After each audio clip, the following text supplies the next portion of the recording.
में गुजरात के राजकोट में 37 लोग जिंदा जल गए। प्रशासनिक और आपराधिक लापरवाही की वजह से 37 लोग पल भर में मौत के काल बन गए, जिसमें 10 बच्चे भी थे। और जैसे कि उम्मीद थी, इतनी बड़ी घटना के बाद नरेंद्र मोदी बिना एक सेकंड गवाए चुनाव प्रचार में जुट गए। आपको याद होगा, कोरोना में जब लोग मर रहे थे तब भी ये प्रचार ही कर रहे थे। पता नहीं हमारे प्रधानमंत्री मोदी जी में रत्ती भर भी संवेदनशीलता क्यों नहीं है। ऐसे में सवाल उठ रहे हैं, बार बार प्रधानमंत्री मोदी खुलेआम इतनी निर्लज्जता कैसे दिखा सकते हैं। राहुल गांधी से सवाल पूछने वाले चमचे चमचियों की हैसियत नहीं है कि नरेंद्र मोदी से पूछे कि आप आज गुजरात के राजकोट क्यों नहीं गए। अब इस पूरे मामले पर गुजरात हाईकोर्ट ने जमकर फटकार लगाई है। मतलब बीजेपी सरकार को जमकर लताड़ा है। हाईकोर्ट ने भाजपा सरकार की पोल खोल दी है। हाईकोर्ट ने सख्त लहजे में कहा है कि मशीनरी के ट्रिगर से मर रहे हैं लोग। राजकोट अग्निकांड मामले में गुजरात हाईकोर्ट ने प्रशासन और गुजरात सरकार दोनों को लगाई फटकार। अब हमें स्थानीय व्यवस्था और राज्य सरकार पर भरोसा नहीं है। हाईकोर्ट, या आप अंधे हो गए थे? 2.5 साल से यह सब चल रहा था तो क्या सो गए थे? नमस्कार, मैं हूं शारदा सिंह और आप देखना शुरू कर चुके हैं दी कंट्राप। गुजरात हाईकोर्ट ने राजकोट में गेमिंग जोन में भीषण आग लगने की घटना को मानव निर्मित आपदा करार देने के बाद अब राज्य सरकार को खरी खरी सुनाई है। अदालत ने कह दिया है कि उसे राज्य सरकार पर अब भरोसा नहीं रहा। राजकोट में एक वीडियो गेमिंग जोन में आग लगने और 9 बच्चों सहित 28 लोगों की मौत की घटना को लेकर सुनवाई के दौरान अदालत ने यह कहा कि घटना के 2 दिन बाद कम से कम 2 ऐसी संरचनाओं को प्रमाणित करने में विफल रहने के लिए अदालत ने शहर के नगर निकाय को फटकार लगाई।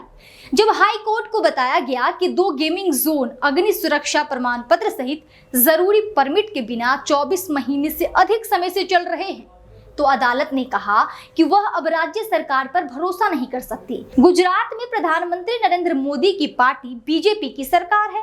राज्य में 2 दशकों से ज्यादा समय से बीजेपी ही सरकार में है। बहरहाल अदालत ने ऐसा तब कहा जब राजकोट नगर निकाय ने अदालत में कहा हमारी मंजूरी नहीं ली गई थी।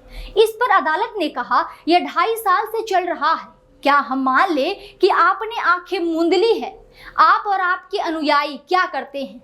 एनडीटीवी की रिपोर्टर के अनुसार गेमिंग जोन में अधिकारियों की तस्वीरें सामने आने के बाद कोर्ट ने पूछा, ये अधिकारी कौन थे? क्या वे यहाँ खेलने गए थे? कोर्ट ने राज्य सरकार को भी आड़े हाथों लिया। हाई कोर्ट ने कहा, क्या आप अंधे हो गए हैं? क्या आप सो गए थे? अब हमें स्थानीय प्रणाली और राज्य पर भरोसा नहीं है।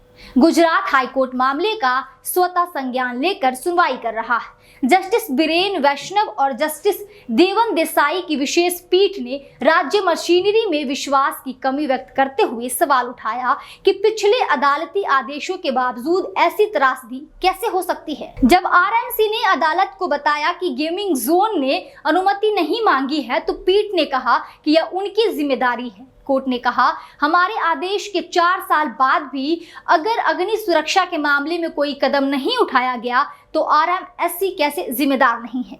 गुजरात उच्च न्यायालय ने रविवार को टीआरपी गेम जोन में लगी आग को स्वतः संज्ञान लिया है। अदालत ने रविवार को राज्य सरकार और नगर निगमों से इस बारे में रिपोर्ट मांगी थी कि कानून के इस प्रावधान के तहत ऐसे गेमिंग जोन और मनोरंजक सुविधाओं को चलाने की अनुमति दी गई। हाईकोर्ट ने गेमिंग जोन में कथित खामियों, अवैध निर्माण और सुरक्षा के उपाय नहीं किए जाने की रिपोर्टों का हवाला देते हुए इस घटना को मानव निर्मित आपदा करार दिया था। अदालत ने कहा था कि यह पूरा मामला स्तब्ध करने वाला है। ऐसी खामियों को लेकर हाईकोर्ट से नाराजगी जताई। अदालत ने रविवार को कहा था, जैसा कि अखबार में रिपोर्ट है, ये मनोरंजन क्षेत्र सक्षम अधिकारियों से जरूरी मंजूरी के बिना बनाए गए।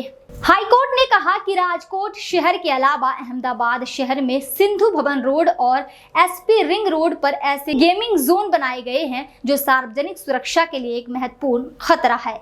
आज के लिए इतना ही। नमस्कार।